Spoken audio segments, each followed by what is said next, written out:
नमस्कार, आप देख रहे हैं एबीएम टाइम्स। मैं रोहित शर्मा, उत्तरी पूर्वी दिल्ली से।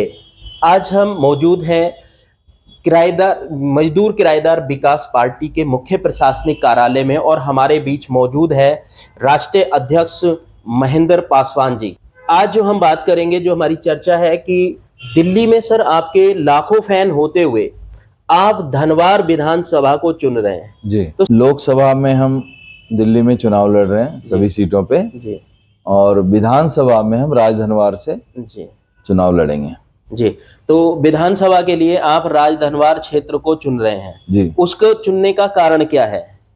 कारण यह है कि एक तो हमारी वहाँ जन्मभूमि है जी, हम उसको कर्मभूमि बनाना चाहते हैं। वहाँ पे विकास कार्यों की बहुत जरूरत है। जी, गांव देहात है और वहाँ पे नौजवानों के रोजगार के लिए जब कोई दिल्ली, बम्बई और कलकत्ता जाता है तो बड़ी चुभता है कि अपना राज्य छोड़ के हमारे जो क्षेत्र के लोग हैं दिल्ली, बम्बई, कलकत्ता जाते हैं, क्योंकि वहाँ रोजगार होता तो वो लोग नहीं जाते। जी, तो मैं चाहता हूँ कि वहाँ पे उनके लिए रोजगार हो, महिलाओं की सुरक्षा का काम हो, जो क्षेत्र में विकास कार्य हैं वो हो, खेल का स्टेडियम हो, अच्छा सा एक वहाँ पे हॉस्पिटल हो, हर पंचायत में एक हॉस्पिटल हो, इस तरह, इसलिए हम वहाँ जाना चाह रहे हैं। जी। जो विधानसभा है झारखंड में, वो बहुत ही ऐसा पॉपुलर एरिया है जहाँ पे 2 बार के जो मुख्यमंत्री हैं श्री बाबूलाल मरांडी जी, वो आज की डेट में विधायक हैं। जी, तो एक मायने रखता है उस विधानसभा में जी,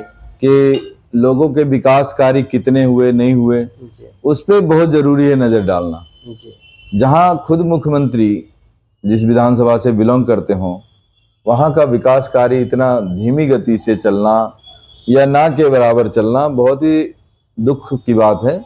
वहाँ के नौजवानों के लिए दुख की बात है, वहाँ के क्षेत्र के विकास के लिए दुख की बात है, इसलिए हमने वहाँ का जो है चुना। सर, जैसे अभी आपने नाम लिया बाबूलाल मरांडी जी, जो अभी वर्तमान विधायक है और 2 बार वो मंत्री भी रह चुके हैं, मुख्यमंत्री रह चुके हैं। तो उनके कार्यकाल में जो जनता है, जनता के विश्वास पर वो जो उम्मीदें थी वो खरे नहीं उतर पाए, उसके क्या कहना चाहेंगे आप? देखिए, समय के साथ साथ बदलाव भी जरूरी है। जब लोगों ने उनको देख लिया है मुख्यमंत्री रहते हुए भी, आज की डेट में विधायक हैं हमारे राजधनवार विधानसभा के, लोगों ने अच्छा सा उनको परख लिया है कि उनसे अब कुछ होने वाला है नहीं। जी, वो केवल अपने आप को बचाने के लिए अब इधर उधर उछल कूद कर रहे हैं। जिस पार्टी के पास 6 विधायक हों, खुद मुख्यमंत्री हों, वो अपने आप को नहीं संभाल पाए। कहीं ना कहीं उनके टीम में जो है सेंधमारी करने में कामयाब रही दूसरी पार्टियां।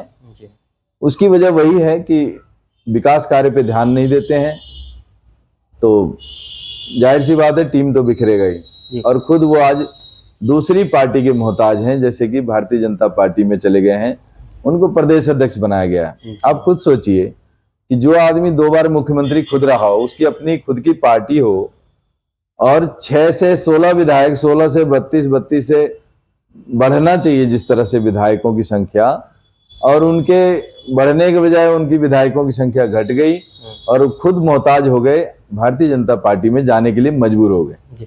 सर, जैसे अब बाबूलाल मरांडी जो वर्तमान विधायक है और राजकुमार जी जो आपके भूतपूर्व जिसको कह सकते हैं विधायक रहे हुए हैं, उन्होंने राजकुमार जी का काफी नाम आता है धनवार में, बोले कि उन्होंने जो चुनाव को जो है बहुत ही लोगों की मदद से, लोगों से चंदे की बात आती है कि चंदा ले करके लोगों ने उनको बनाया, लेकिन उनके वादों पर जनता का पर विश्वास नहीं जीत पाए, उसका कारण क्या है? ये बहुत खुशकिस्मत थे राजकुमार यादव जी, जो कि लोगों ने अपने पेट काट के उनको चुनाव जिताया। चाहे गेहूं देना हो, चावल देना हो, आलू देना हो, पैसा देना हो, लोग खिचड़ी खाते थे, ऐसे ही चंदा इकट्ठा करके आपस में और उनको देते थे और उस चंदे से खिचड़ी बना बना के खाते थे और राजकुमार जी के लिए चुनाव जितवाने के लिए काम करते थे। लेकिन आज उस क्षेत्र की जनता को क्या मिला? मुझे याद है, हमारे ही समाज का एक व्यक्ति है जिन्होंने राजकुमार यादव को विधायक बनाने के लिए अपना जी जान लगा दिया, शक्ति पासवान जी। लेकिन आज उनको मक्खी की तरह निकाल के फेंक दिया गया है। तो ये जो यूज एंड थ्रू वाला जो पॉलिसी ये लोग अपनाए हैं, तो जनता इनको सब जान चुकी है। जब ये शक्ति पासवान जैसे कार्यकर्ता के सगे नहीं हुए जी तो वहाँ के जो आम लोग हैं उनके सगे कहाँ से होंगे। जी जी जी। इसीलिए उनको तो कोई अब इस बार पूछने वाला नहीं है। सर एक जो आजकल जो है कि जो मेडिकल फैसिलिटी की बात करेंगे कि धनबाद क्षेत्र की जो मेडिकल व्यवस्था है वो भी बहुत जर्जर है, उसमें भी बहुत ज़्यादा देखा जाता है, जैसे बताया गया है जनता के विचारों से पता चलता है कि वहाँ पर मेडिकल सुविधाएं ज़्यादा नहीं है, उसके बारे में क्या जानकारी देना चाहिए? देखिए ये बहुत गंभीर विषय है और राजधनवार में एक बड़ा हॉस्पिटल होना चाहिए, जो कि इतने साल तक वहाँ के मुख्यमंत्री रहे बाबूलाल जी, विधायक रहे ये क्या नाम है राजकुमार जी, इससे पहले भी कई सारे लोग विधायक रह चुके, लेकिन ये बात कभी लोगों ने ध्यान नहीं दिया।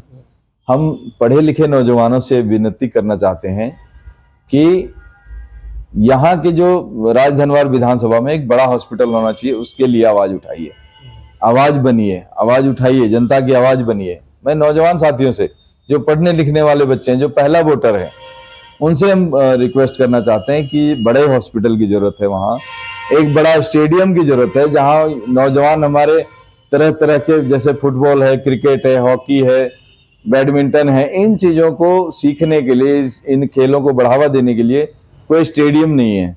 तो जब एक राजधनवार एक बहुत मतलब फेमस जगह है, जी जी ऐसा नहीं कि हम बोल रहे हैं इसलिए, फेमस जगह है, हम लोग का बचपन वहां बीता है, देखे हैं, वहां पे बहुत मेहनती लोग हैं, जी जी वहां से निकल के लोग खेलों में बाहर गए हैं। जी। तो उस क्षेत्र में एक जरूर जो है स्टेडियम होना चाहिए, एक बड़ा हॉस्पिटल होना चाहिए, जिससे कि क्षेत्र की जो छोटी मोटी समस्याएं हैं वहां पे वो हो सके। जी सर, जब अभी लोकतंत्र का जो ये महापर्व है चुनाव, अब इसमें जो जनता है, जो राजधनवार क्षेत्र की जो जनता है, वो आप तो एक नया चेहरा है उनके सामने, तो आपको कैसे स्वीकार करेगी, उसके लिए क्या है? देखिए मैंने कहा नहीं कि नौजवान हमारे पढ़े लिखे हैं, वो हाव भाव की भाषा समझते हैं, उन्होंने पुराने नेताओं के तेवर देखे हैं, उनके चाल चलन देखा है, उनके मन में विधानसभा के प्रति कितना दया भावना है, कितना काम करने की इच्छा शक्ति है, ये सब वहां के लोग जानते हैं जी। इसीलिए मैं क्यों आगे आ रहा हूं, क्योंकि मुझे है ना वहां पे मैं अपना जन्म भूमि के साथ साथ कर्म भूमि बनाना चाहता हूँ। मुझे भगवान ने इतना जरूर दे दिया कि मैं भूखे नहीं मर रहे हमारे बच्चे। हमें कोई राजनीति में जाने का मतलब ये नहीं है कि हमारा बेटा उसमें से 10 रुपए लेकर किसी से खाना खाएगा। आप लोग के आशीर्वाद से हमारे पास अपने लिए बहुत कुछ है, लेकिन क्योंकि हमने वहां पे जन्म लिया है, हम दिल्ली में जब नाम काम होता है तो लगता है कि कहते हैं ना कि जंगल में मोर नाचा किसने देखा। जी जी जी। तो वही हाल मेरा है। मैं क्या करता हूँ, कैसे करता हूँ, ये दिल्ली वालों को पता है। गांव में अगर हमें कुछ दिखाना हो, कुछ करना हो, तो वहां के लिए काम करना पड़ेगा। जी जी जी। तो इसलिए मैंने अपने जन्मभूमि के साथ साथ कर्म भूमि बनाने की कोशिश की है, और अगला जो मेरा आगे से जो भी जीवन है मेरा, वो राजधनवार विधानसभा, गिरिडीह जिला और झारखंड के लिए काम करेंगे।